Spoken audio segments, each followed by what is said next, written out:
Título 2º. Da comunicação dos atos processuais. Capítulo 1º. Disposições gerais. Artigo 236. Os atos processuais serão cumpridos por ordem judicial. Parágrafo 1º. Será expedida carta para a prática de atos fora dos limites territoriais do tribunal, da comarca, da seção ou da subseção judiciárias, ressalvadas as hipóteses previstas em lei. Parágrafo 2º. O tribunal poderá expedir carta para juízo a ele vinculado, se o ato houver de se realizar fora dos limites territoriais do local de sua sede. Parágrafo 3º. Admite-se a prática de atos processuais por meio de videoconferência ou outro recurso tecnológico de transmissão de sons e imagens em tempo real. Artigo 237. Será expedida carta.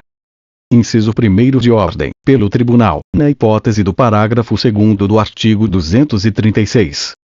Inciso 2º. Rogatória, para que órgão jurisdicional estrangeiro pratique ato de cooperação jurídica internacional, relativo a processo em curso perante órgão jurisdicional brasileiro. Inciso 3º. Precatória, para que órgão jurisdicional brasileiro pratique ou determine o cumprimento, na área de sua competência territorial, de ato relativo a pedido de cooperação judiciária formulado por órgão jurisdicional de competência territorial diversa. Inciso 4º. Arbitral, para que órgão do Poder Judiciário pratique ou determine o cumprimento, na área de sua competência territorial, de ato objeto de pedido de cooperação judiciária formulado por juízo arbitral, inclusive os que importem efetivação de tutela provisória. Parágrafo único. Se o ato relativo a processo em curso na Justiça Federal ou em Tribunal Superior houver de ser praticado em local onde não haja vara federal, a carta poderá ser dirigida ao juízo estadual da respectiva comarca. Capítulo 2º. Da citação. Artigo 238. Citação é o ato pelo qual são convocados o réu, o executado ou o interessado para integrar a relação processual. Artigo 239. Para a validade do processo é indispensável a citação do réu ou do executado, ressalvadas as hipóteses de indeferimento da petição inicial ou de improcedência liminar do pedido. Parágrafo 1º. O comparecimento espontâneo do réu ou do executado supre a falta ou a nulidade da citação, fluindo a partir desta data o prazo para apresentação de contestação ou de embargos à execução. Parágrafo 2º. Rejeitada a alegação de nulidade, tratando-se de processo de inciso 1º. Conhecimento, o réu será considerado revel. Inciso 2º. Execução, o feito terá seguimento. Artigo 240. A citação válida, ainda quando ordenada por juízo incompetente, induz litispendência, torna litigiosa a coisa e constitui em moral devedor, ressalvado o disposto nos artigos 397 e 398 da Lei nº 10.406, de 10 de janeiro de 2002, Código Civil. Parágrafo 1º. A interrupção da prescrição, operada pelo despacho que ordena a citação, ainda que proferido por juízo incompetente, retroagirá a data de propositura da ação. Parágrafo 2º. Incumbe ao autor adotar, no prazo de 10 dias, as providências necessárias para viabilizar a citação, sob pena de não se aplicar o disposto no parágrafo 1º. Parágrafo 3º. A parte não será prejudicada pela demora imputável exclusivamente ao serviço judiciário. Parágrafo 4º. Efeito retroativo a que se refere o parágrafo 1º aplica-se à decadência e aos demais prazos extintivos previstos em lei. Artigo 241. Transitada em julgado a sentença de mérito proferida em favor do réu antes da citação, incumbe ao escrivão ou ao chefe de secretaria comunicar-lhe o resultado do julgamento. Artigo 242. A citação será pessoal, podendo, no entanto, ser feita na pessoa do representante legal ou do procurador do réu, do executado ou do interessado. Parágrafo 1º. Na ausência do citando, a citação será feita na pessoa de seu mandatário, administrador, preposto ou gerente, quando a ação se originar de atos por eles praticados.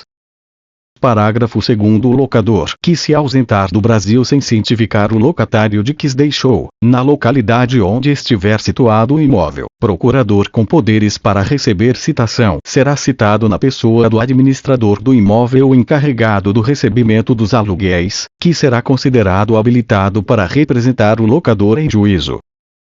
Parágrafo 3º. A citação da União, dos Estados, do Distrito Federal, dos municípios e de suas respectivas autarquias e fundações de direito público será realizada perante o órgão de advocacia pública responsável por sua representação judicial. Artigo 243. A citação poderá ser feita em qualquer lugar em que se encontre o réu, o executado ou o interessado. Parágrafo único. O militar em serviço ativo será citado na unidade em que estiver servindo, se não for conhecida sua residência ou nela não for encontrado. Artigo 244. Não se fará a citação, salvo para evitar o perecimento do direito. Inciso 1º de quem estiver participando de ato de culto religioso. Inciso 2º de cônjuge, de companheiro ou de qualquer parente do morto, consanguíneo ou afim, em linha reta ou na linha colateral em segundo grau, no dia do falecimento e nos 7 dias seguintes. Inciso 3º de noivos, nos 3 primeiros dias seguintes ao casamento. Inciso 4º de doente, enquanto grave o seu estado. Artigo 245. Não se fará citação quando se verificar que o citando é mentalmente incapaz ou está impossibilitado de recebê-la. Parágrafo 1º. O oficial de justiça descreverá e certificará minuciosamente a ocorrência. Parágrafo 2º. Para examinar o citando, o juiz nomeará médico, que apresentará laudo no prazo de 5 dias. Parágrafo 3º. Dispensa-se a nomeação de que trata o parágrafo 2º se pessoa da família apresentar declaração do médico do citando que ateste a incapacidade deste. Parágrafo 4º. Reconhecida a impossibilidade, o juiz nomeará curador ao citando, observando, quanto à sua escolha, a preferência estabelecida em lei e restringindo a nomeação à causa. Parágrafo 5º. A citação será feita na pessoa do curador, a quem incumbirá a defesa dos interesses do citando. Artigo 246. A citação será feita. Inciso 1º pelo correio. Inciso 2º por oficial de justiça. Inciso 3º pelo escrivão ou chefe de secretaria, se o citando comparecer em cartório. Inciso 4º por edital. 5º, por meio eletrônico, conforme regulado em lei. Parágrafo 1º. Com exceção das microempresas e das empresas de pequeno porte, as empresas públicas e privadas são obrigadas a manter cadastro nos sistemas de processo em autos eletrônicos, para efeito de recebimento de citações e intimações, as quais serão efetuadas preferencialmente por esse meio. Parágrafo 2º. Disposto no parágrafo 1º aplica-se à União, aos Estados, ao Distrito Federal, aos municípios e às entidades da administração indireta. Parágrafo 3º. Na ação de uso capião de imóvel, os confinantes serão citados pessoalmente, exceto quando tiver por objeto unidade autônoma de prédio em condomínio, caso em que tal citação é dispensada. Artigo 247. A citação será feita pelo correio para qualquer comarca do país, exceto: inciso 1º nas ações de Estado, observado o disposto no artigo 695, parágrafo 3º. Inciso 2º quando o citando for incapaz. Inciso 3º quando o citando for pessoa de direito público. Inciso 4º quando o citando residir em local não atendido pela entrega domiciliar de correspondência. 5º, quando o autor, justificadamente, a requerer de outra forma. Artigo 248. Deferida a citação pelo correio, o escrivão ou o chefe de secretaria remeterá ao citando cópias da petição inicial e do despacho do juiz e comunicará o prazo para a resposta, o endereço do juízo e o respectivo cartório.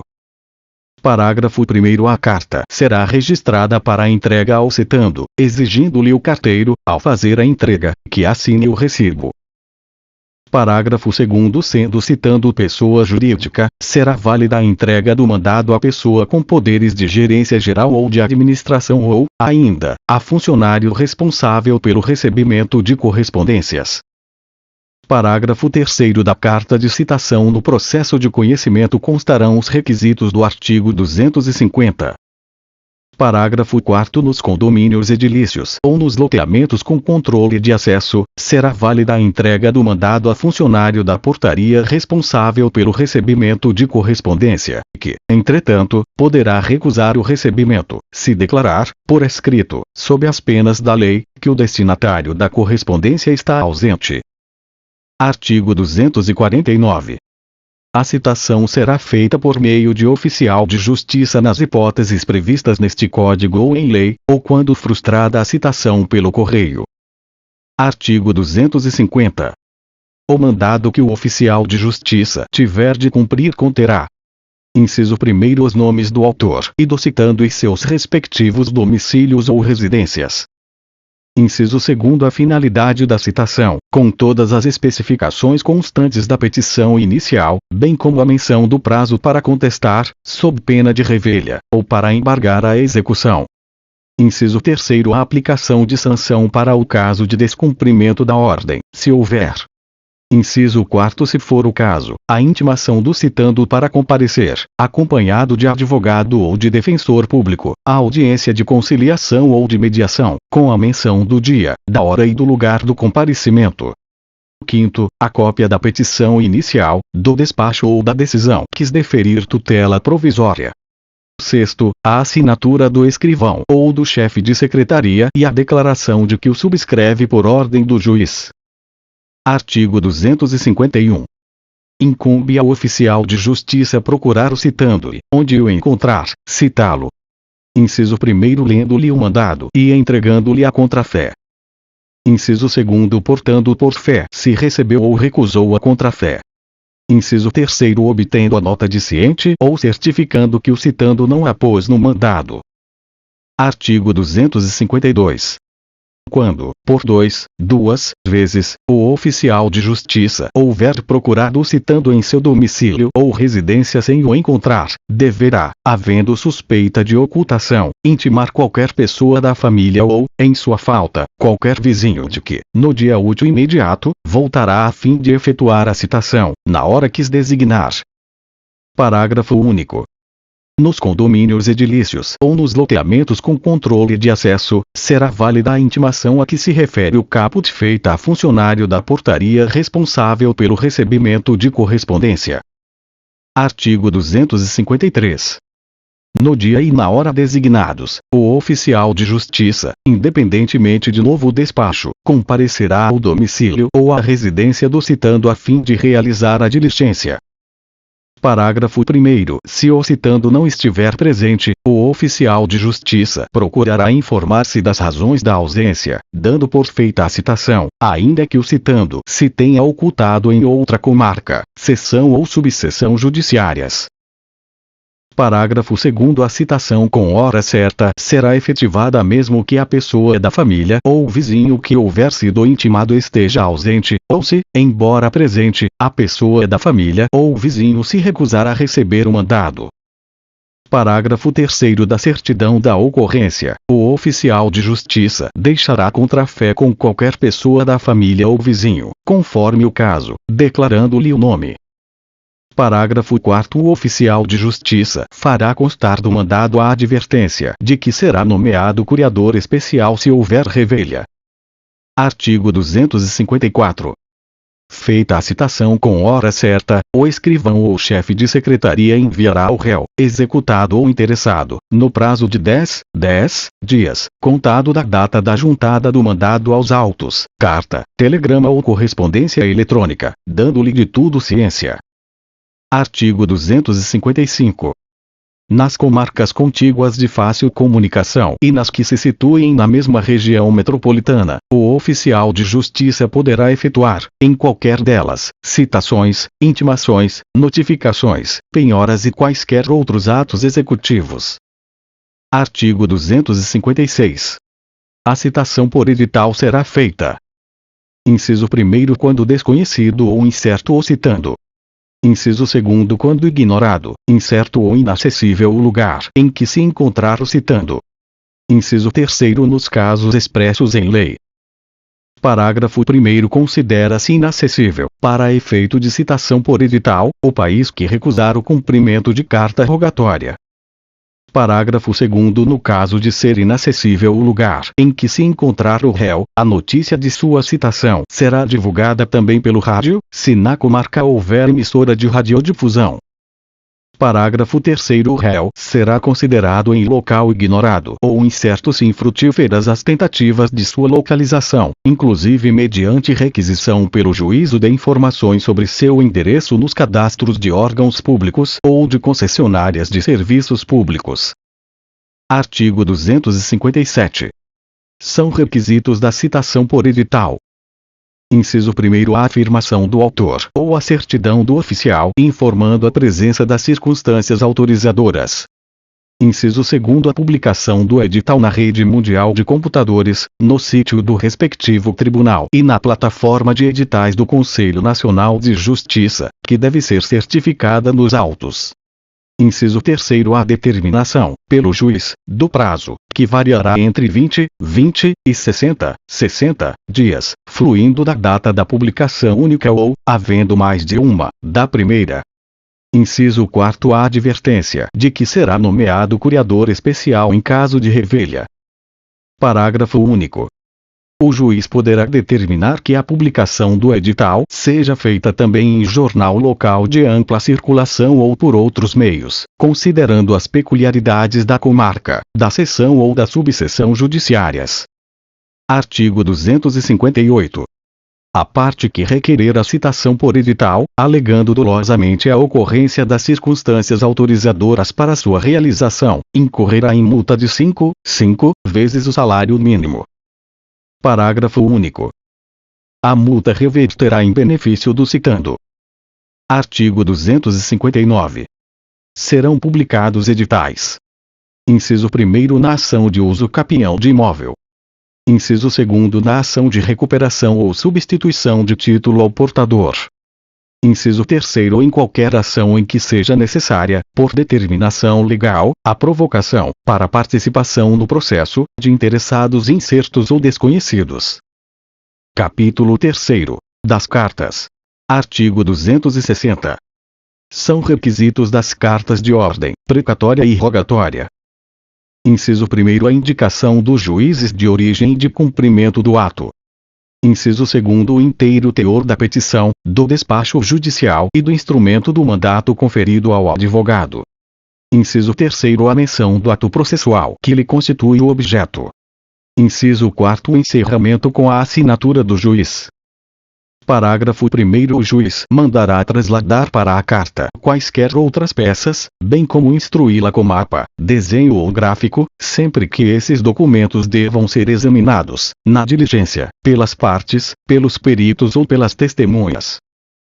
Parágrafo 2º quando o objeto da carta for exame pericial sobre documento, este será remetido em original, ficando nos autos reprodução fotográfica. Parágrafo 3º a carta arbitral atenderá, no que couber, aos requisitos a que se refere o caput e será instruída com a convenção de arbitragem e com as provas da nomeação do árbitro e de sua aceitação da função. Artigo 261. Em todas as cartas o juiz fixará o prazo para cumprimento, atendendo à facilidade das comunicações e à natureza da diligência. Parágrafo 1º as partes deverão ser intimadas pelo juiz do ato de expedição da carta. Parágrafo 2º expedida a carta, as partes acompanharão o cumprimento da diligência perante o juízo destinatário, ao qual compete a prática dos atos de comunicação. Parágrafo 3º a parte a quem interessar o cumprimento da diligência cooperará para que o prazo a que se refere o caput seja cumprido. Artigo 262.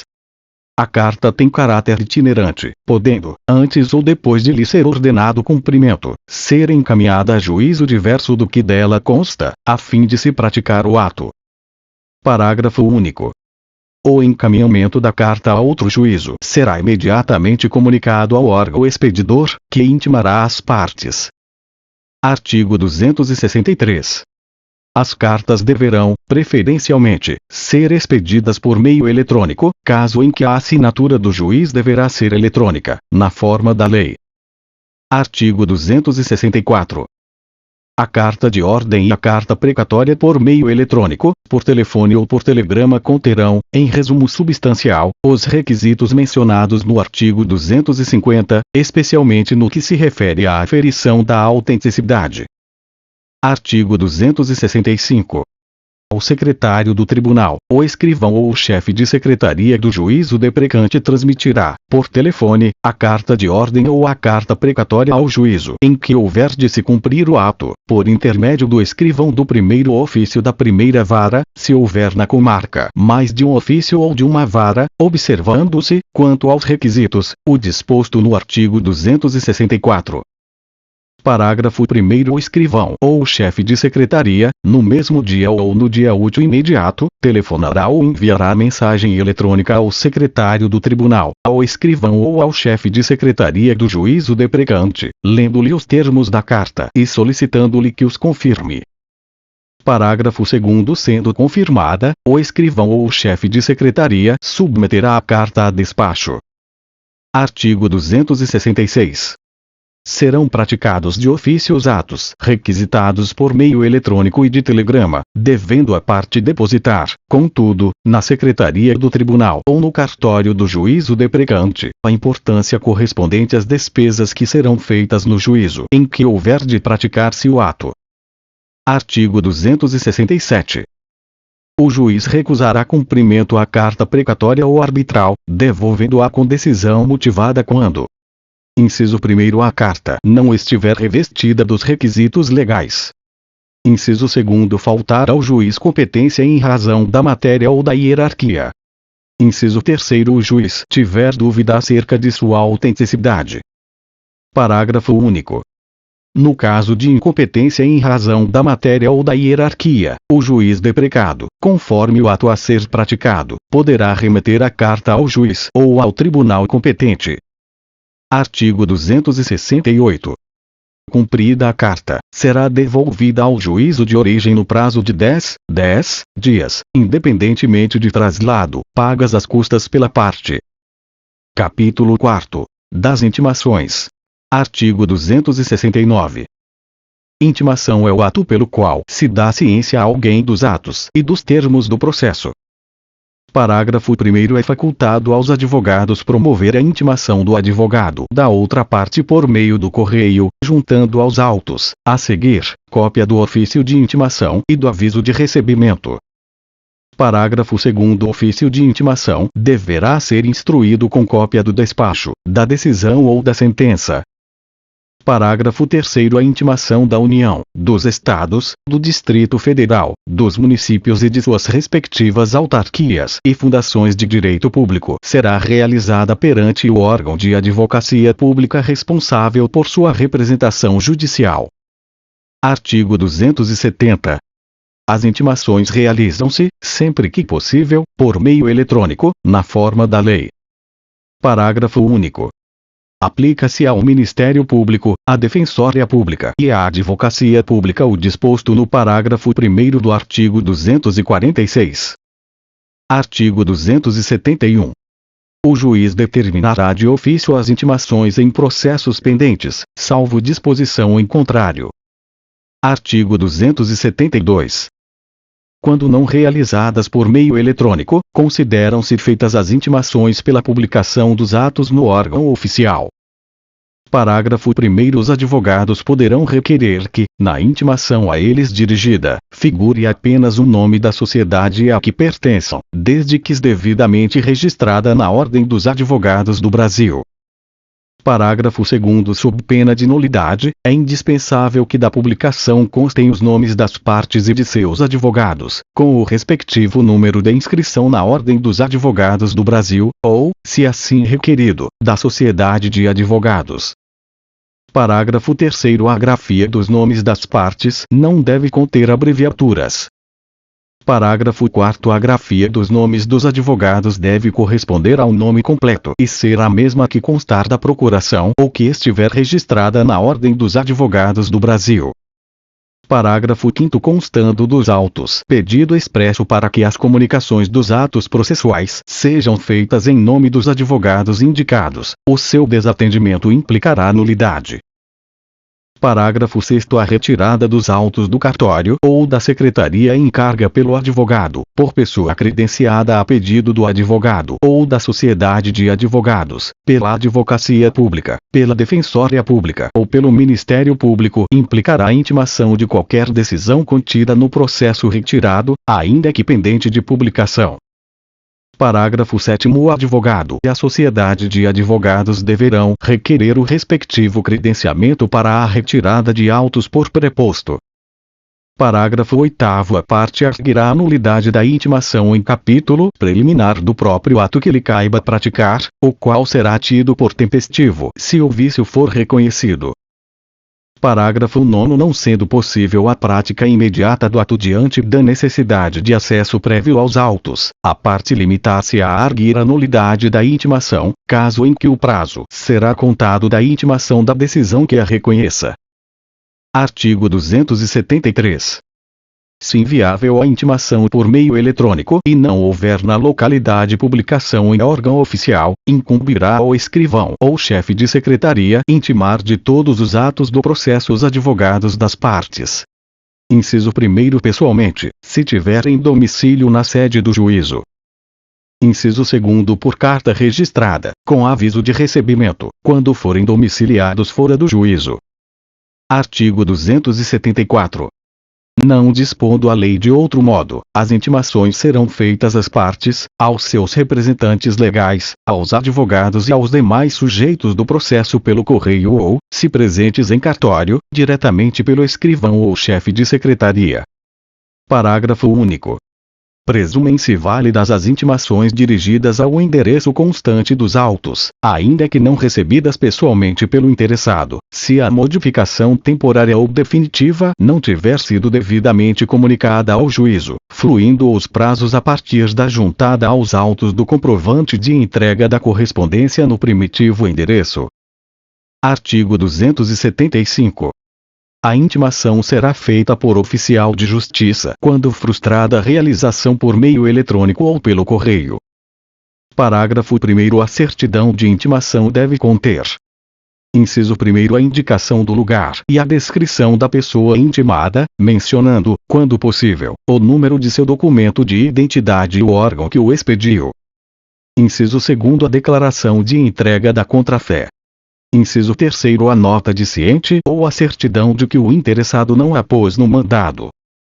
Parágrafo 2º. Caso necessário, a intimação poderá ser efetuada com hora certa ou por edital,